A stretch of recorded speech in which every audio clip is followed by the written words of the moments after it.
নমস্কার বন্ধুরা, প্রিয়া কিচেন ব্লগে আপনাদের স্বাগত জানাই। আজকে আমি একটা নতুন ভিডিও নিয়ে হাজির হয়েছি। আমাদের বাড়ির ফ্যামিলি নিয়ে আমরা মাঠে এসেছি। মাঠে দেখুন বেগুন খেতে, বেগুন শুকিয়ে গেছে, বেগুন ক্ষেতটা মরে গেছে, সেখানে কাঠ গুছিয়ে নিচ্ছি। নিয়ে আমরা ফিস্ট করব সবাই মিলে ফ্যামিলি। দেখতে থাকুন, সঙ্গে থাকুন। কাঠগুলো গুছিয়ে নিচ্ছি।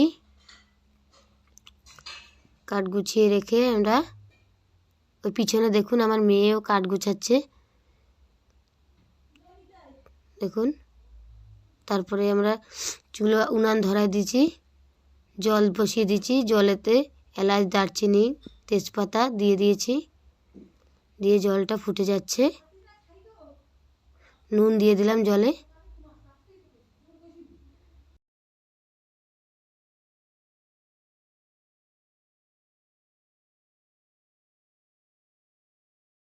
তারপরে চাল দিয়ে দিচ্ছি।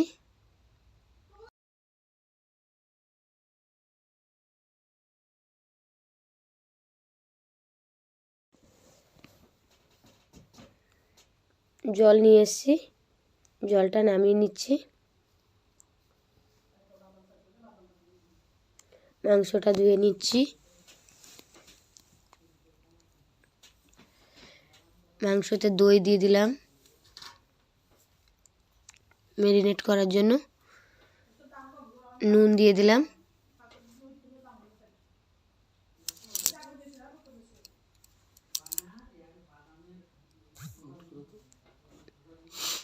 আদা রসুন পেস্ট দিয়ে দিলাম। হলুদ গুঁড়ো, লঙ্কা গুঁড়ো পরিমাণ মতন দিয়ে একটু তেল দিয়ে ম্যারিনেট করে কিছুক্ষণের জন্য রেখে দেবো রেস্টে। তারপর আলু দিয়ে দিলাম জলে সিদ্ধ করার জন্য।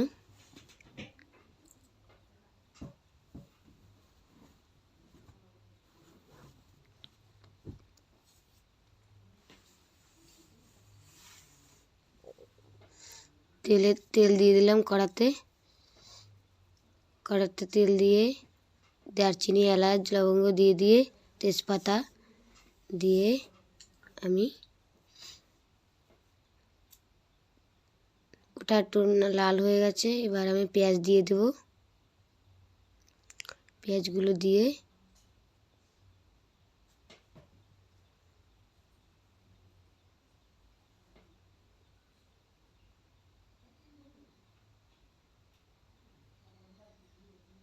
পেঁয়াজটা দিয়ে আমি ভালো করে ভেজে নিচ্ছি। পেঁয়াজটা ভাজা হয়ে গেছে। আদা রসুন পেস্টটা যা ছিল বাকি দিয়ে আমি কষে নেব। দেখুন কষে নিচ্ছি ভালোভাবে।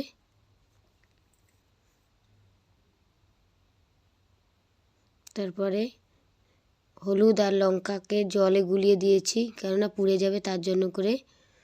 দিয়ে আমি ওই কষে নিচ্ছি ভালোভাবে।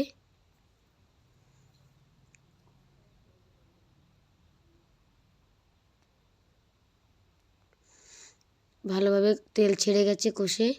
তাতে আমি মাংসগুলো দিয়ে দেব, ম্যারিনেট করা মাংসগুলো।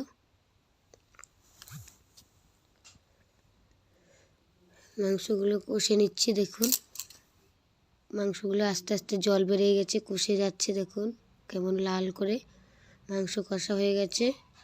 তাতে আমি এখন বিরিয়ানি মশলাটা একটু দিয়ে দিব নামানোর আগে। দিয়ে আমি নাড়িয়ে নিয়েছি। তারপরে আমি হাঁড়ি বসিয়ে হাঁড়িতে তেল দিয়ে দিলাম, সামান্য সাদা তেল দিয়েছি। দিয়ে আমি রাইসগুলো দিয়ে দেব।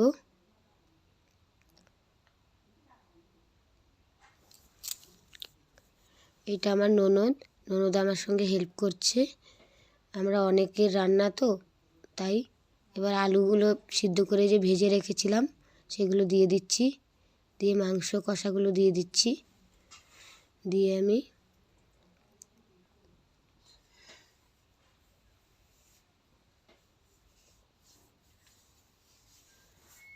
দিয়ে আবার একটা লেয়ারে রাইসগুলো দিয়ে দেব, বাকি রাইসগুলো।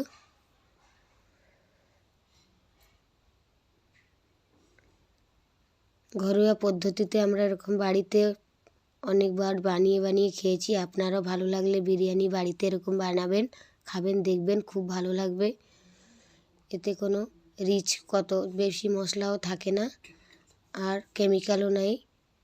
বিরিয়ানি মশলাটা ছিটিয়ে তারপর বেরেস্তাগুলোও দিয়ে দিয়েছি। দিয়ে উপর দিয়ে আমি একটু ঘি দিয়ে দেবো। ঘিটা দিলে ভালো সেন্ট হয়, খেতেও খুব সুস্বাদু হয়। তো ঘিটা ভালোভাবে দিয়ে দিলাম, দিয়ে মিঠা আতর দিয়ে দিলাম, মিঠা আতর। আর ভালোভাবে দম লাগানোর জন্য আটা মেখে নিয়েছিলাম, আটাটাকে দিয়ে ভালোভাবে চেপে দিয়েছি যাতে ভাপটা না বেরিয়ে যায়। দমে বসলে ভালো হয়, ভাপটা ভালো হবে।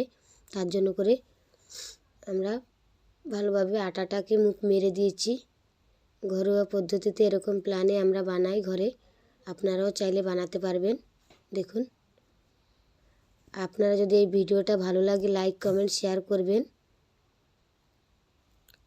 আর দেখুন আমার বিরিয়ানিটা হয়ে গেছে পুরোভাবে, দেখুন। এবার আমি সার্ভ করছি সবাইকে বিরিয়ানি।